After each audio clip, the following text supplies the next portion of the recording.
Hi, my name's Dan. I'm married with 4 children, and I haven't had a bet for 10 years. And I just wanted to tell you briefly about my story in the hope that it will inspire you. So I started gambling when I was 16. I started on the National Lottery, which was quite a new thing at the time. And then I carried on and started betting on sports matches, which wasn't a problem for years and years, probably about 10 years, no problem. Small amounts, just weekends and occasionally. And then what happened was my gambling just took off at about the time our first child was born.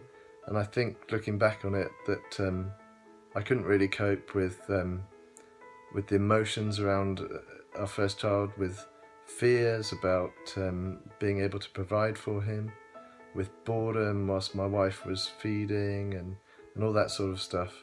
But at the time I didn't realise that. I just threw myself into the gambling. I was online, I was on online casinos, and eventually I ended up in one particular night where I was chasing my losses, and I ended up betting £100 per card deal, which just seems crazy now.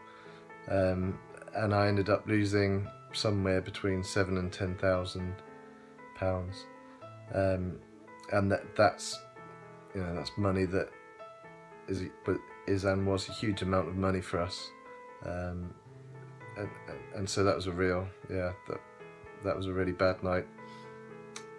I got into bed that night, and it was about 1 or 2 in the morning, and I owned up to my wife and I said that this is what I've done. And that was the best thing I could have done.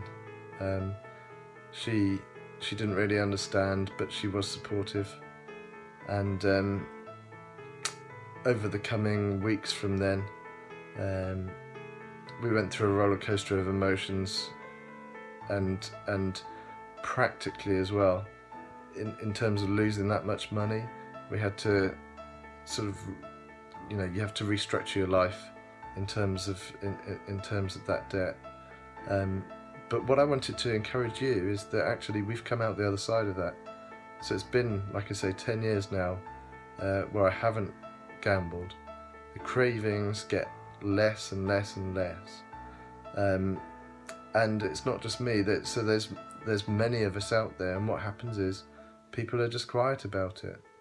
So actually there's a whole load of people who've recovered from gambling problems, and I can think of 2 just in my close circles, two men in their sort of 50s or 60s, and they are respected members of the communities, and you'd never know because they don't tell people. Why would you? So I'm telling you, not from the perspective of that I want everybody to know about what happened to me, but to encourage you to actually, for you to know that there are people like me, and hopefully you'll go on to be like this as well. And there's a whole community of us who've had a problem with gambling, who've come out the other side. So I just encourage you with that as you start this course, and I'd love to hear from you as you go through it, and as you carry on with your life and into a better future.